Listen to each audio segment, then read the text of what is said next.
Hey everyone, this is Program Team Shockwave, and today I'll be doing a deck profile of the Gem Knight deck. This Gem Knight deck has some new support from the Clash of Rebellion, and you saw my matchup against Edo and his Red Eyes Exceed build. If you guys have not seen that yet, there'll be annotation right here and the link down below. But other than that, let's get started with the deck profile. Alright guys, so let's start the deck profile with the monster lineup. I play a set of Gem Knight Garnet. Garnet is the strongest normal monster we have so far. And now I'll play a set of Gem Knight Tourmaline. Tourmaline is the second strongest, but it also has the highest defense besides the I forgot the Aqua version of the Gem Knights, but it's pretty good, so it has the good balance of attack and defense. Next, I have a set of Obsidian. Obsidian is a great card because it allows you to special summon a level 4 or lower normal monster from your grave if this card was sent from the hand to the graveyard by a card effect. Next, I play also a set of Luluzi. This card is great because that it can go combo very well with the new card Brilliant Fusion, because if this card is sent from the it's sent to the graveyard by a card effect, you're able to add a normal monster from your graveyard to your hand, which consistently helps you to produce more fusion summon if you needed to, or more hand advantage in a way as well. Next, I play one Gem Knight Lepus. I'm just doing this so I can get it's the only fusion monster of the Gem Knights that actually needs it, but I can also do that the same way of bringing it out with Lady Brilliant, but I'm just testing it to see if it works alright. If not, I will make it and replace it for a different card where I'll mention it out later. Next, I play a set of my Gem Knight Armadillo. It's the Stratos deck. You must need it if you really want to consistently spam your field with all these Gem Knight monsters. Next, classic Rescue Rabbit. If you're playing normal monsters, a bunch of normal monsters, you have to play Rescue Rabbit. Now finally, last of my monster lineup is 2 Denko Sekka.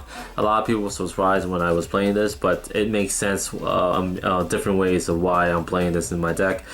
First is Dunder and Gem Knight are focused on the fusion summoning of monsters by their type instead of their element compared to element to hero. Next is also Light, so the only element to, not element to hero, the only Gem Knight monster that actually takes element is it's Gem Knight Sephiroth. Gem Knight Sephiroth needs one Gem Knight and one Light monster for it to be fusion summoned to the field. So that would be another plus for me to actually get into another Gem Knight fusion that I couldn't get to before. But other than that, like, I always leave my Denko Sekka on the field so I can suppress the face down cards they have in their back row. If I had another copy of it, I would replace Gem Knight and Lupus with a third copy of Denko Sekka, because it does really help a lot when I want to push for game. So that's pretty much it from the monster lineup.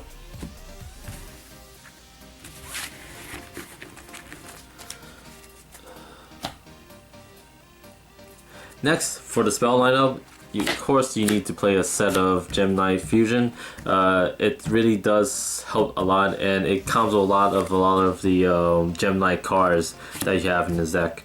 So if you guys don't know, it acts like a polymerization, but while it's in the graveyard, you just banish any of your Gem Knight monster from the grave to add this card back to your hand. So there's a lot of abusiveness for this card to keep coming back, especially when you're combining with Obsidian and Luluzi. Next, I'm playing the new card that's finally coming from the OCG exclusive, and that's Absorb Fusion. Absorb Fusion, when you first activate this card, you're allowed to add a Gem Knight card from your deck to your hand, and if you do that, you're able to banish fusion material from, I believe, from your hand or field, and then you can fusion summon the fusion monster listed on those banished monsters. But I highly recommend you do not do that second part of the effect, just because that you really need those Gem Knight monsters in your grave for order to activate certain effects and combos and spamming. So again, don't use the second effect unless you're very desperate. And then there's a third effect, which is based more of condition, where if you activate the effect, you cannot special summon any monster besides Gem Knight monsters for the rest of the turn. And now the new card I'm playing the set of, you have to play a set of, is Brilliant Fusion. Brilliant Fusion is a great card to have just because that when you first activate, you can send the fusion material of a fusion monster in your extra deck from your deck to the grave, and this allows you to special summon that fusion monster to the field. But the catch is that you can only not the catch but the catch is that you have to have that monster's attack and defense to become 0, but you're able to return that monster's attacks and defense back to the original attack points by discarding one spell card that from your hand. So it has pros and cons, but it is really worth it when you get it out, especially when you combo it to get out the Lady Brilliant. Next, I played 3 Unexpected Die. Before the new balance that we just received a couple weeks ago, I love this card just because that I can instantly go into Laval Chain and then dump any of the Gem Knight monster or even Gem Knight Fusion itself, so I can get it faster access to it. But now Unexpected Die is just there to again spam the my board with all these Gem Knight monsters, and hopefully continuously bringing out all these monsters onto the field. But I can also use this to help myself for a faster Exceed summon. And next, I played 2 Galaxy Cyclone. Galaxy Cyclone is a great card to have in this just because that it does destroy a set card, and then it can pop a face-up spell or trap card if it's in the graveyard. But the reason why I'm using this over MST because that Brilliant Fusion does need a spell card to be discarded for your order to return your fusion monster you brought out with it back to its original attack and defense. So another way to get around, well, to utilize the stack even further is using the Galaxy Cyclone, and that's pretty much it for the spell lineup. Alright guys, for the trap lineup, it's very simplified. I'm playing Warning, Compulsory, Boundless, 2 Mirror Force, Trap Stun, and Jar Iris. The reason why I'm playing Jar Iris is because thanks to Brilliant Fusion, you're using a lot of your resources from your deck very fast. So in order to gain all that back to your decks or to your extra deck, Jarvis did help a lot when it comes to that situation. So you guys want to try it, be my guest. I'm thinking about bumping it up to 2 instead of 1, but I'll let you guys know in the future. I might post it up on the Facebook group page just to make sure people get the word out instead of me just making another video mentioning it. Alright guys, so let's start the extra deck lineup with the fusion monsters. First, I play 2 Lady Brilliant. She is amazing. She does a lot and doesn't ask much from you to activate certain effects. So first, you take any 3 Gem Knight monster and you get her out. And now once per turn, you can send one of your Gem Knight monsters from the field to the grave. You're able to special summon any fusion monster of Gem Knight fusion monster from your extra deck to the field, ignoring the summoning condition. So that's amazing right there. The only condition she has is that you only can special summon her once per turn, which I think is fair, especially when you fuse 83 of the Gem Knight to get a 34 beater. That's pretty much it. Next, I play 1 Gem Knight Master Diamond. Master Diamond, it's a pretty good card, but I feel like a lot of times I don't use his effect to banish a fusion monster so he can get the effect. It's mostly there just as another big beater, but it's time to situational where you're able to just banish Lady Brilliant from the grave so you can get Gem Knight Master Diamond effect going to special summon another fusion monster to the grave. Hopefully maybe another diamond, but just in case, I'm just playing 1 diamond just because it's another good card, but it's also situation when activating the effect. Another card is Gem Knight Zirconia.